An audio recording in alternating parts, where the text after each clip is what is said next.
Hello Year 11, so a slightly different starter from our normal 5 a day. We've got 9 arrows there pointing to different parts of a circle or things related to circles. You've got to just see how many of them you know the names of. Pause the video while you do this and we'll come back for the answers. Okay then, so first, hopefully, we all know that the line that joins 2 points on a circumference going through the centre of the circle is the diameter, and a line from the centre of a circle to the circumference is the radius. I've already used the word twice. The circumference of a circle is its perimeter. Over to here now. A line that joins 2 points on a straight line that joins 2 points on the circumference of a circle is known as a chord. The chord splits the circle up into 2 segments. The larger one is called the major segment. The smaller one is called the minor segment. A segment of an orange is this kind of shape. When you look at it at the side, that might be a way to remember because it's easy to get mixed up with this other pink one down here, which we'll come to in a moment. The chord also splits the circumference of the circle up into 2 arcs. The larger one is called the major arc and the smaller the minor arc. So this shape down here, 2 radii split the area of the circle. Oh, there's my minor arc. Split the area of the circle into 2 sectors. So they're like slices of cake or pizza. Then I can think of lines that either touch the circumference of the circle or intersect the circle. We need to have names for those as well. This line, which touches the circumference of the circle exactly once, is called a tangent. And when we move that line into the circle, so a line that intersects the circle at 2 points, that's called a secant. Okay, so here's your title for today, Angle Properties of the Circle.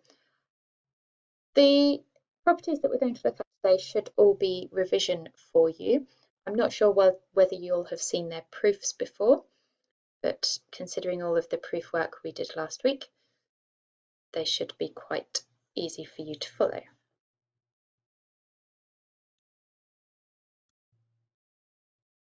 So a word that's really important to know when dealing with angles and circles is the word subtend or subtended. And from this diagram here, we would say that the angle APB, i.e. this angle here at P, is subtended by the arc or chord AB. So this line, and it doesn't matter whether we're thinking about the arc there, which is curved, or the chord, which is straight, that line is underneath the angle. Obviously it's not underneath if I were to rotate the diagram, but sub means under, so that's how you can remember it. Okay, so our first theorem. Now I'm giving these theorems numbers to help you organise your thoughts about them and to help me refer to them in later parts of the lesson, but these aren't generally accepted. You can't just say theorem 1 in your reasoning for these kinds of questions, so you need to be able to state the theorems in full. So theorem number 1, the angle at the centre is twice the angle at the circumference subtended by the same arc. So I've got my 2 points A and B, and they are my arc. They're at the ends of my arc. So if the angle AOB is 2x, then the angle APB is x. Now for each of my theorems I can have a converse, basically, which says if it's true that the angle at the centre is double the angle at the circumference, then I can say that A, P and B lie on a circle, lie on the circumference of the circle. I've said it slightly more formally in the diagram, in the pink box there. Okay, let's have a look at the proof then. So AO and PO, which I'll construct in a moment, and BO are all equal because they're radii of the same circle.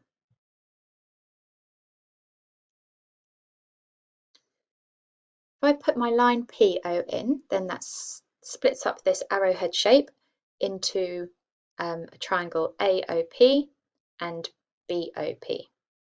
They're isosceles because AO is equal to PO and PO is equal to BO. Because they're isosceles, I can say that OAP, this angle here, and OPA, this angle here, are equal. I'm going to name them A to make them easier to refer to. Similarly, with this other triangle, I can say that my angle OPB and OBP, this one and this one, are equal, and I'm going to name them B.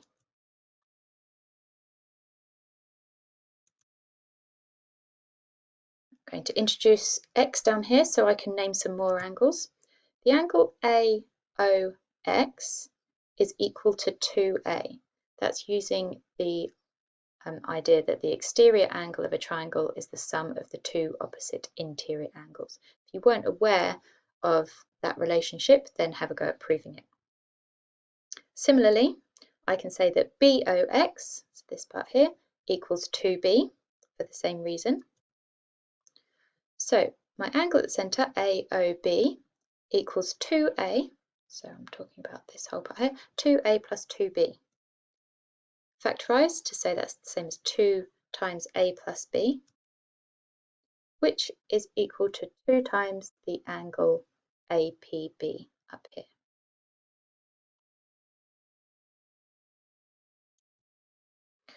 So if you want, you can have a go at going through that proof again with this diagram here, and you've got a partially created proof and you can fill in those boxes.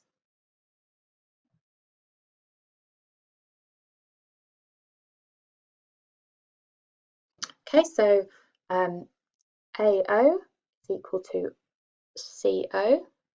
They're both the radii of the same circle, hence triangle OAC is isosceles. So angle OAC is equal to angle OCA. Hence angle AOX equals 2A. Labelled the angle there. Similarly, angle OBC is equal to angle OCB, and angle BOX equals 2B. Here, then we could write that and that. So angle AOB equals 2A plus 2B. Hence angle AOB is 2 times angle ACB. Okay then, next one. Angles in the same segment are equal. So if I've got A and B here, X and Y here. Now this is why we sometimes use a chord to subtend our angles rather than an arc, because it's easier. Now we're split up into the same segment. So here is our minor segment. I don't have any angles in here.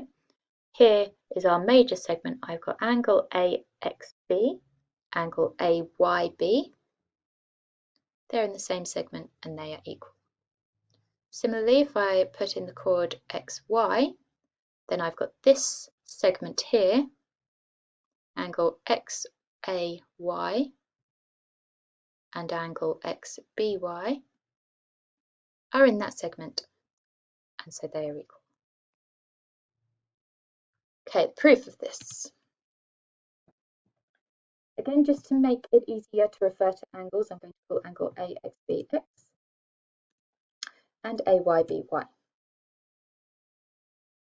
If I introduce the centre of my circle, which I admit doesn't look very central, but there was a line in the way, I can say that angle AOB, angle at the centre here, is double any angle at the circumference subtended by the same arc. So this is equal to 2x. It is also equal to 2y. 2x equals 2y, then I can say that x equals y.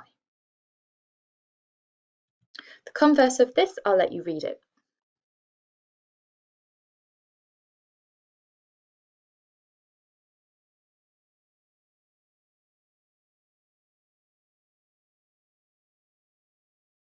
Concyclic means lie on the circumference of the same circle. So if I have a line segment here, AB, and it's subtending two angles that are equal, then that tells me that the endpoints of my chord and the points where my angles are on the circumference of the same circle. Next, the angle subtended by a diameter at the circumference, the angle at the circumference subtended by a diameter is a right angle.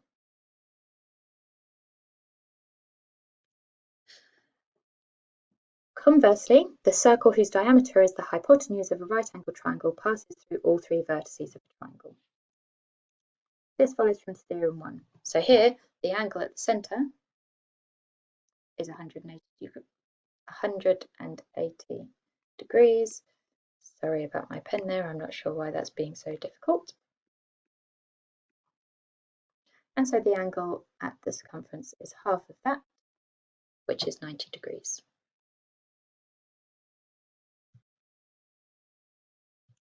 Okay, so a reminder of concyclic, a set of points are concyclic if they all lie on a common circle, sorry. We say a polygon is inscribed in a circle. Scribe means to draw or write, in means within. So it's inscribed in a circle if all of its vertices lie on the circle. This implies that no part of the polygon lies outside of the circle as well, because the vertices are the extreme points of it. So this quadrilateral in the diagram here can be called a cyclic quadrilateral. Beware, sometimes I say cyclic and sometimes I say cyclic. So sorry if I use both of them. They're just two different pronunciations that I don't seem to be able to decide which one I want to use. So the opposite, our fourth theorem is the opposite angles of a cyclic quadrilateral are supplementary. Conversely, if the opposite angles of a quadrilateral are supplementary, then the quadrilateral is cyclic. Proof for this. So here's my inscribed quadrilateral. I'm going to put the centre in. Again, I realise it doesn't look very close to the centre, but to make the diagram clearer. If I call angle AOC X, angle ABC B, then using the first theorem I know that X is 2 times B. The angle at the centre is double the angle at the circumference. If I call the reflex part of angle AOC Y and angle ADC D, then I can also say that Y equals 2D. The angle at the centre is twice the angle at the circumference. Now I know that X plus Y equals 360 degrees because it's angles round a point. If I substitute 2B for X and 2D for Y, then I know that 2B plus 2D is 360. I can divide through by 2, and so B plus D equals 180. So these are the questions for you to do now from exercise 10A. Remember to post any questions in the discussion for today. I'm going to make sure they all go up on the screen there. Then I'm going to show you a few of the worked solutions. So pause the video while you answer all of the questions. This is wrong in my book. It might have been fixed in your book. And here's some worked solutions. If there's still anything that you're unclear about, as you can see, this question 10, for example, is quite a long answer. So if you have any questions, please do let me know. Thank you.